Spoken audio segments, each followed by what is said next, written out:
सुबह 9 बजे मैं बस में बैठ गई। भोपाल से पुणे पहुंचने में लगभग 16 घंटे लगते हैं। मुझे ट्रेन से सफ़र करना बिल्कुल भी पसंद नहीं है, इसलिए मैं हमेशा ही बस में जाना पसंद करता हूँ। जब मैं भोपाल की बस स्टैंड पे बस में बैठ गया, तो वहाँ कोई खास भीड़ नहीं थी और मुझे खिड़की के पास की सीट मिली और मैं आराम से बैठ गई। लेकिन मेरे मन में एक बड़ी ही चिंता थी। मेरे पति कुछ साल पहले ही भोपाल में ट्रांसफ़र होने के बाद वहाँ रहने लगे थे। जब वो पहली बार सामान लेकर भोपाल गए थे, तब मैंने उनके साथ जाने के लिए कहा था, लेकिन उन्होंने मुझे समझाया था कि सुनीता चिंता मत करो, कुछ ही महीनों में मैं वहाँ सेटल हो जाऊँगा, फिर तुम्हें भी वहाँ ले जाऊँगा। लेकिन वह मुझे कभी भी नहीं लेकर गए थे और मैंने कई बार उन्हें समझाने की कोशिश की थी कि मैं यहाँ अकेली नहीं रह सकती। हम पति पत्नी हैं, अगर रहना सही नहीं है। लेकिन मेरी बात सुनने को तैयार ही नहीं थे। उनके भोपाल जाने के बाद उनका व्यवहार धीरे धीरे बदलने लगा था और शुरू में वह हफ्ते में एक बार फ़ोन करते थे, फिर महीने में एक बार और अब तो 6 महीने पर भी फ़ोन करने लगे थे। मुझे एक रिश्तेदार से चौंकाने वाली खबर मिली थी कि भोपाल में मेरे पति ने दूसरी महिला से शादी कर ली है और वह उनके साथ रह रहा है। ये सुनकर मुझे बहुत ही बुरा लगा और गुस्सा भी आया था। इसलिए मैं सच जानने के लिए भोपाल जाने का फैसला की और भोपाल पहुंचने के बाद मैं चुपके से पूछताछ की और जो मैंने सुना था वो सच ही निकला। मेरे पति वास्तव में एक दूसरी महिला के साथ रह रहे थे और उनका एक बच्चा भी हो गया था। ये सब मैं दूर से ही देखी। उनसे मिलने और बात करने की मेरी इच्छा नहीं हुई, क्योंकि मुझे लगा कि उनसे मिलकर कुछ नहीं होगा और मैं बहुत ही निराश हो गई थी।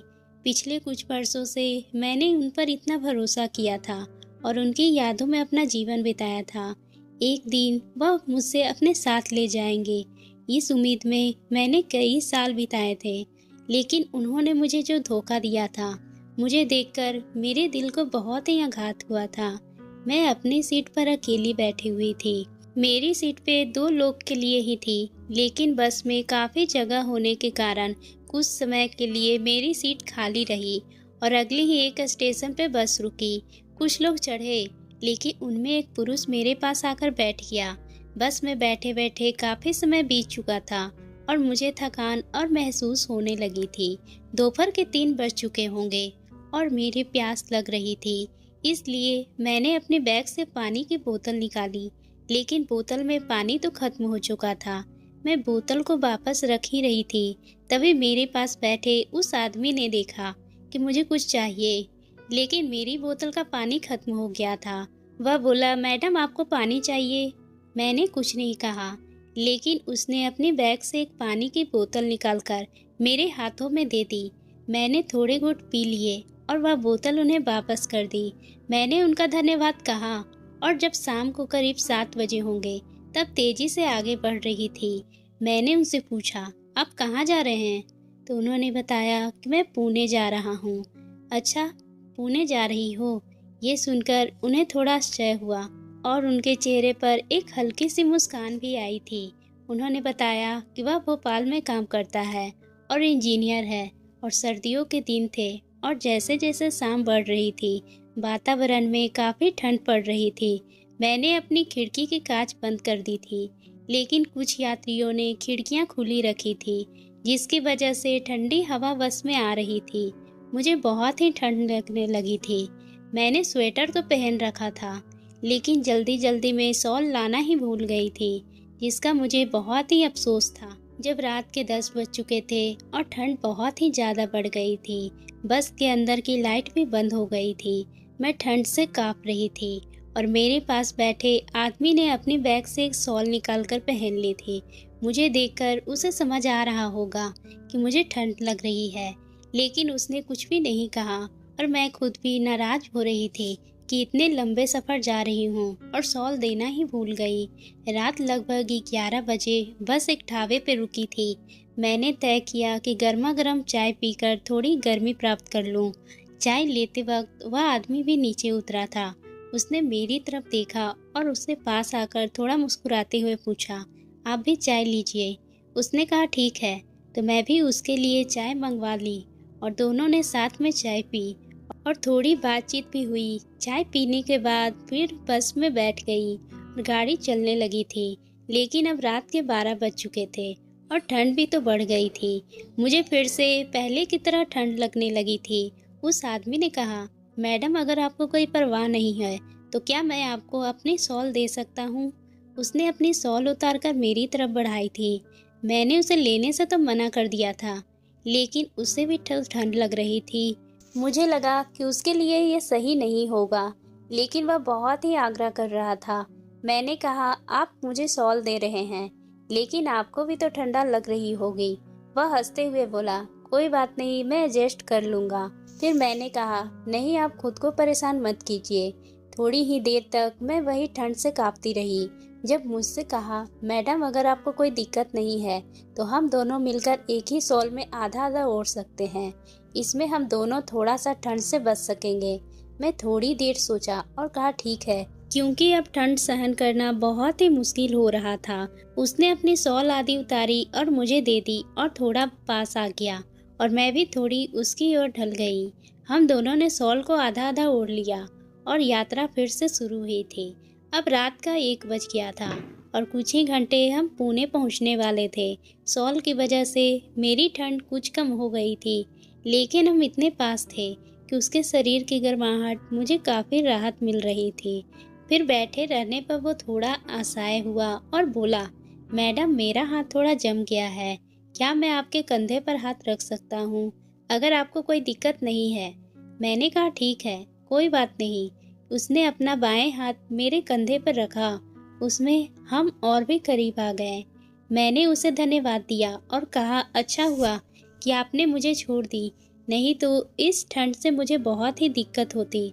उसने मुस्कुराते हुए कहा, ऐसा कुछ नहीं है, एक दूसरे की मदद करना हमारा कर्तव्य है और मुझे मदद करना हमेशा ही पसंद है।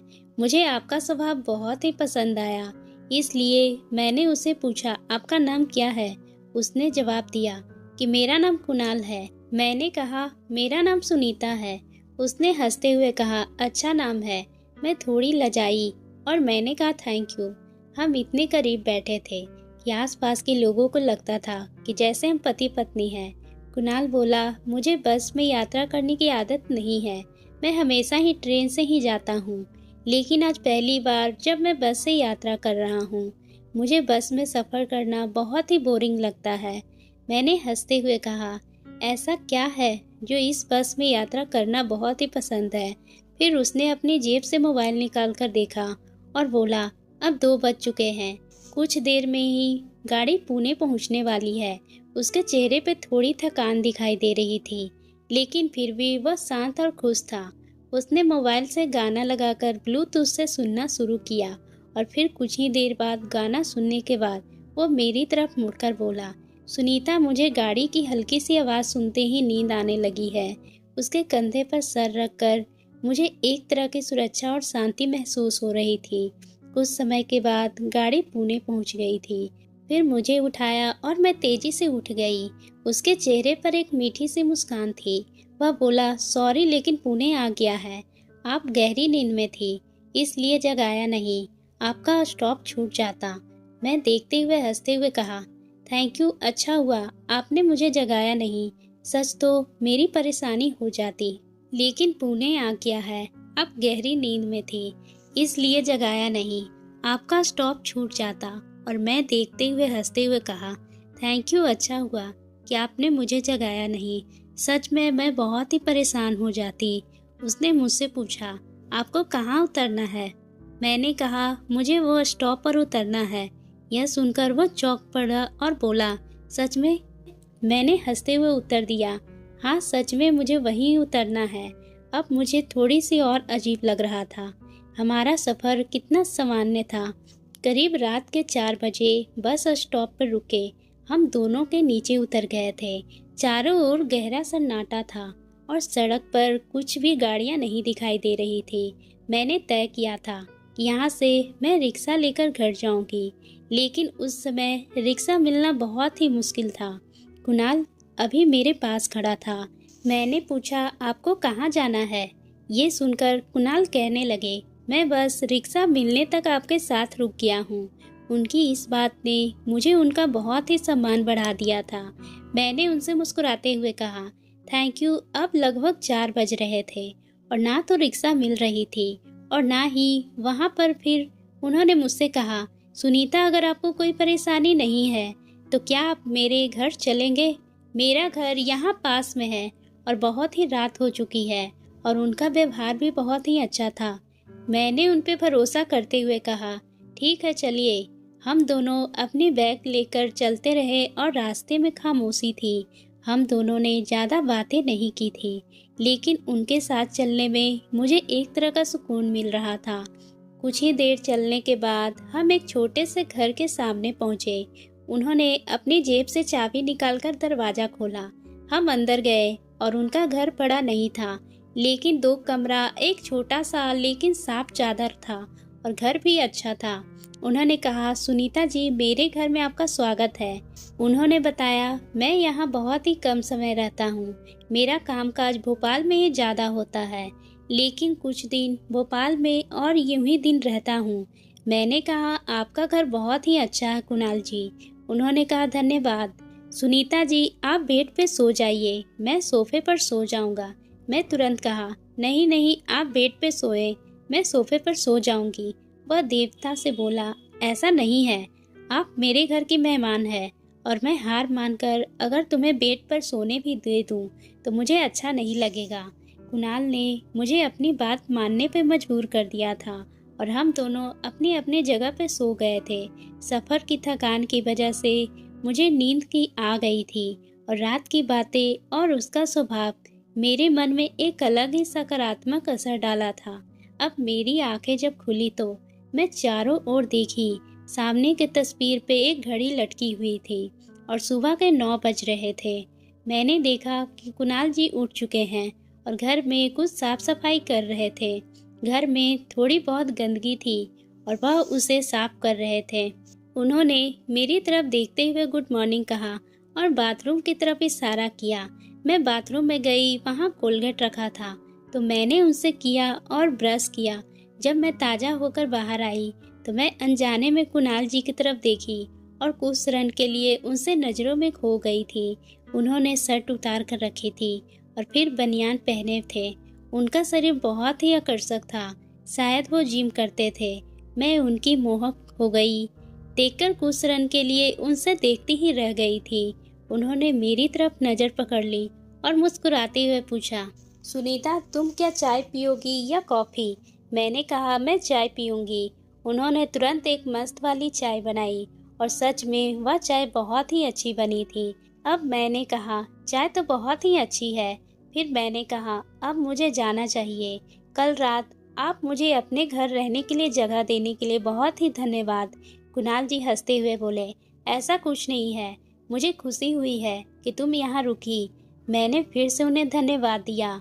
अब मैं ना जाने की तैयारी कर रही थी तो मैंने कहा, अगर किस्मत में है तो। उन्होंने कहा, बिल्कुल। उन्होंने अपना नंबर दिया और मैंने तुरंत उनके फ़ोन पर एक मिस कॉल छोड़ दी। घर से बाहर निकलकर जब मैं अपने घर पहुंची तो मेरे मन में बार बार कुणाल की याद आ रही थी। उनके व्यवहार और सम्मान भी था, उनके साधारण बातचीत की आदत और जो मदद उन्होंने मेरे साथ की थी, वह मेरे मन पे एक गहरा प्रभाव डाला था। मैंने अपने पति को छोड़कर किसी दूसरे पुरुष के लिए ऐसी भावनाएं अनुभव नहीं की थी, लेकिन कुणाल जी के स्वभाव में मुझे एक अलग ही आकर्षक महसूस हो रहा था। मैंने 2-3 दिन बाद कुणाल जी को फ़ोन किया। उन्होंने कहा कि मैं आज घर पर ही हूँ और आराम कर रहा हूँ। क्या हुआ? मैंने कुछ नहीं कहा और बोला कि आपकी याद आई तो फ़ोन की थी। उन्होंने हंसकर कहा, ठीक है, फिर मिलते हैं। कहीं मैंने उन्हें अपने घर के पास गार्डन में मिलने का तय किया। मैं तय के समय थोड़ी पहले ही गार्डन में पहुंच गई थी। थोड़ी ही देर के बाद कुणाल जी उन्होंने देखकर मेरा दिल थोड़ा धड़कने लगा था, क्योंकि उन्होंने जीन्स और शर्ट पहन रखी थी। वह बहुत ही हैंडसम लग रहे थे। उन्होंने मुस्कुराते हुए पूछा, कैसा है यह नई स्टाइल? मैंने हंसकर कहा, आप बहुत ही हैंडसम लग रहे हैं। फिर हम गार्डन में कुछ समय बातें कर रहे थे। उन्होंने पूछा, सुनीता जी, क्या आप पहले की ही तरह मैं अकेली ही रहती हूँ। मेरे पति भोपाल में रहते हैं, लेकिन उन्होंने मुझे बहुत ही धोखा दिया है। मैंने अपने जीवन की सारी बातें बताई। उन्होंने मेरी कहानी को चुपचाप सुना और उनके चेहरे पर दुख और संवेदन साफ झलक रही थी। बात करते करते 3 बज चुके थे। कुणाल जी ने कहा, आज आप खाना कहाँ खाने वाले हैं? उन्होंने जवाब दिया, अरे मैं अभी तक कुछ तय नहीं किया हूँ। मैंने कहा, आज मेरे घर चलिए। वह मुस्कुराते हुए बोले, ठीक है, मैं शाम को आऊँगा। और इस पर हमने एक दूसरे को अलविदा कहा। शाम को 6:30 बज रहे थे। मैंने उन्हें फ़ोन किया और कुणाल जी आप आ रहे हैं? उन्होंने कहा, हाँ, मैं बेशक आ रहा हूँ। मैं उनका स्वागत की और बताया कि मैं पहले से ही खाना बना ली हूँ। फिर हम दोनों ने एक साथ बैठकर खाना खाया था और उस दिन मैंने एक पिंक रंग की साड़ी पहनी थी जो थोड़ी पारदर्शी थी और उनके साथ स्लीवलेस ब्लाउज भी था। खाना खाने के बाद हम दोनों सोफे पर बैठकर बातें करने लगे। अचानक कुणाल जी बोले, आप इस साड़ी में बहुत ही सुंदर लग रही है। उनकी इस तारीफ में मैं हंस पड़ी और बोली, अच्छा। फिर बातचीत के दौरान मैंने अपना फ़ोन निकाला और उनसे कहा, कुणाल जी, मुझे मोबाइल से कुछ काम पता करना है। मेरे फ़ोन में एक ऐप आ रहा है, लेकिन वह डिलीट नहीं हो रहा है। उन्होंने कहा, मुझे दे दो, मैं ठीक कर देता हूँ। वह मेरे पास आकर बैठे और मेरे फ़ोन को कुछ सेकंड में ही ठीक कर दिए। मैं इस बात पे बहुत ही हैरान थी। एक दूसरे के साथ बहुत ही करीब बैठे थे। कुणाल जी ने कहा, सुनीता, उस दिन जब तुम मेरे साथ यात्रा कर रही थी, मुझे बहुत ही अच्छा लगा था। मैं और तुम्हें धीरे धीरे अपना हाथ मेरे हाथ पे रखा और मेरे आंखों में देखने लगे। मेरे चेहरे के बहुत ही करीब आ गए थे। कुणाल जी ने हल्के से अपना चेहरा खो गए थे। जितना मैं उन्हें जानती थी, उनके स्वभाव और गंभीरता से अपनापन मुझे लगने लगा था। इसलिए उनके इतने करीब आने में मुझे कोई भी संकोच नहीं हुआ था। थोड़ी ही देर के बाद जब हम अलग हुए तो मैं उनके आंखों में एक अजीब सी संकोच और चिंता देखी थी। उन्होंने कहा, माफ करना सुनीता, मैं भावनाओं में बह गया था, इसलिए ऐसा हुआ। उनकी आवाज में सच्चाई थी और उनके चेहरे पर थोड़ी चिंता साफ झलक रही थी। मैंने हल्के से मुस्कुराते हुए कहा, कोई बात नहीं कुणाल जी, सच बताऊं, जो कुछ भी हुआ वह मुझे भी अच्छा लगा। क्योंकि कहा, सच में रात के 10 बज चुके थे। वह एक दूसरे के बहुत ही करीब आ गए थे। उस रात मेरे कमरे में एक बड़ा ही तूफान आ गया था। हम दोनों उस तूफान में बह गए थे। रात के 4 बज रहे थे और हम जागे थे। लेकिन उनके बाद अब नींद आई तो पता नहीं सुबह के 8 बजे थे। मैं उठी तो खुद को देखा, मेरे ऊपर फिर चादर थी। रात की सारी बातें याद आई और मैं बहुत ही शर्माई थी। कुणाल जी मेरे बगल में ही थे और वो जल्दी से बाथरूम में चली गई। कुछ समय के बाद मैं बाहर आई और कुणाल जी को उठाने लगी। मेरे आवाज़ से भी तुरंत जाग गए। फिर मेरे लिए चाय बनाई। फिर बोले, एक दूसरे को देखते हुए चाय पीने वालों और पीते वक्त कुणाल जी ने हल्के से मुस्कुराते हुए कहा, थैंक यू। मैं थोड़ी चौंकी और पूछी, किस बात के लिए थैंक यू? उन्होंने मुस्कुराकर कहा, रात के इस खूबसूरत पल के लिए। उनके इस वाक्य में मैं और भी ज़्यादा शर्माई और मेरे हाथ में रखी कप थोड़ी धड़कने लगी। कुछ समय के बाद कुणाल जी निकलने की तैयारी करने लगे। पहले उन्होंने मेरी ओर देखा, पूछा, ठीक होगा सुनीता? मैंने कहा। मेरे मन में कई विचार आने लगे। मैंने तय किया कि मैं अपने पति के धोखाधड़ी के कारण उनसे संबंध तोड़ने का निर्णय किया। कुणाल जी के व्यक्तित्व और प्रेम ने मेरे मन में उनके लिए खास जगह बना दी। मुझे यकीन था कि मुझे कभी धोखा नहीं देंगे। 2 दिन बाद कुणाल जी का फ़ोन आया। उनके आवाज़ में खुशी थी। उन्होंने कहा, सुनीता, आज शाम तुम मेरे घर आओगी? क्या तुम्हें कल छुट्टी है? खाना खाएंगी और अगर चाहो तो रात को भी रह सकती हो। लेकिन मैंने तय किया था कि मेरे साथ ज़िंदगी बिताने के लिए तैयार हैं। हमको हमारी मुलाकात होने वाली थी, शादी के बारे में बात करने वाली थी। वह मेरे लिए बहुत ही महत्वपूर्ण था, क्योंकि उनके उत्तर पर मेरे जीवन का अगला सफ़र निर्भर होने वाला था। फिर मैं भी तय की थी कि मैं उस प्रश्न को सहजता से पूछूंगी, ताकि उनके दबाव पर महसूस ना हो और उनका सच्चा विचार मुझे जानने को मिलेगी। घर में गई और उनके बाद क्या हुआ ये जानने के लिए इस कहानी का अगला भाग ज़रूर सुनें। तो दोस्तों, इस कहानी के आगे की भाग जल्द ही हमारे चैनल पर अपलोड कर दी जाएगी, इसलिए हमारे चैनल को सब्सक्राइब कर लें और बेल आइकन को भी प्रेस करना ना भूलें।